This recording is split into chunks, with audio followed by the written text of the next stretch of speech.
উদ্দেশ্যে জম্মু কাশ্মীরে নিহত পর্যটক ও ভারত মাতার বীর শহীদদের শ্রদ্ধা জানাতে তারকেশ্বর বিধানসভার নিহত জওয়ানদের প্রতি শ্রদ্ধা জানাতে এবং পেহেলগাঁও হামলার নিহত পর্যটকদের পরিবারের প্রতি সমবেদনা জানাতে জাতীয়তাবাদী পদযাত্রা তারকেশ্বর বিধানসভার বিধায়ক রামেন্দু সিংহ রায়ের উদ্যোগে আজ পারাম্বুয়া শাহবাজার গ্রাম পঞ্চায়েতের বার্না মোড় থেকে কুমরুল আলপট্টি পর্যন্ত ভারত মায়ের বীর সৈনিকদের প্রতি শ্রদ্ধা জানিয়ে এই পদযাত্রা শেষ হয়।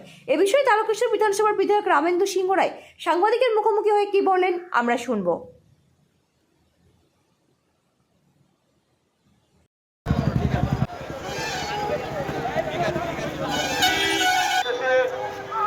কাশ্মীরের নিহত পর্যটকদের আজকের জাতীয়তাবাদী পদযাত্রা চলছে। ওই চন্দন পিছনে তো একদম পেয়ারা আছে পিছনে যেন তারা বিধানসভার বিধায়কের নেতৃত্বে আজকের জাতীয়তাবাদী পদযাত্রা চলছে। এই পদযাত্রায় তারকেশ্বর বিধানসভার সকল স্তরের মানুষকে একদম সামনে দেখো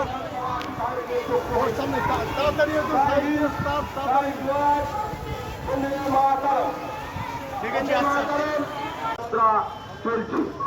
এই পদযাত্রায় সকল স্তরের সকল মনের মানুষকে অংশগ্রহণ এবং শ্রদ্ধা জানাবার জন্য আহ্বান জানানো হচ্ছে, যাতে ভারতবর্ষের এই অভিযান বন্ধ করা হয়। ভারতীয়রা সবসময় সংবেদনশীল, সবসময় মানবিক, তাই আমরা শুধুমাত্র জঙ্গিদেরকেই টার্গেট করে আগানো হয়েছিল। তাই সেই মানবিকতায় সেই সংবেদনশীলতায় সাড়া দিয়ে আজকে আমরা হয়তো যুদ্ধবিরতি করেছি, কিন্তু 140 কোটি মানুষ আজকে বার্তা দিতে চাইছে সমগ্র বিশ্বকে যে ভারতবর্ষকে দমিয়ে রাখা যাবে না।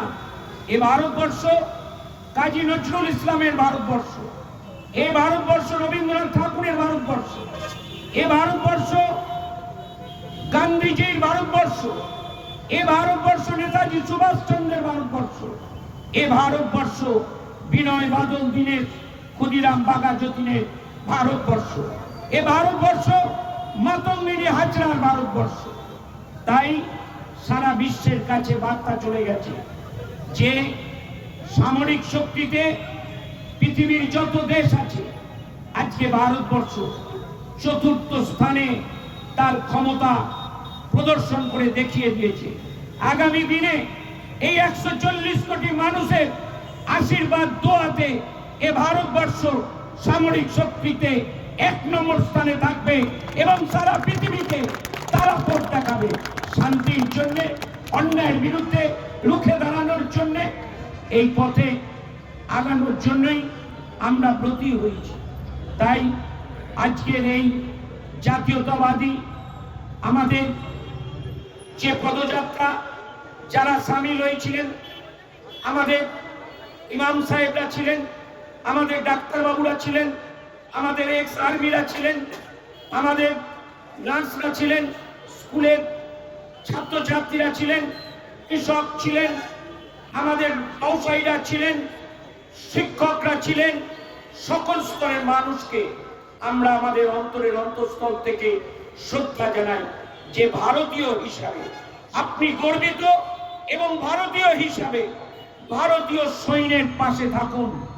দেখবেন একটা প্রতিবেদন, বাস্তব প্রতিবেদন, ছুটিতে এসেছিল এক জওয়ান, সে এই যুদ্ধের পরিস্থিতিতে ছুটি ক্যান্সেল হয়েছে, ফিরে যাচ্ছে। মৃত বাবা, মৃত মা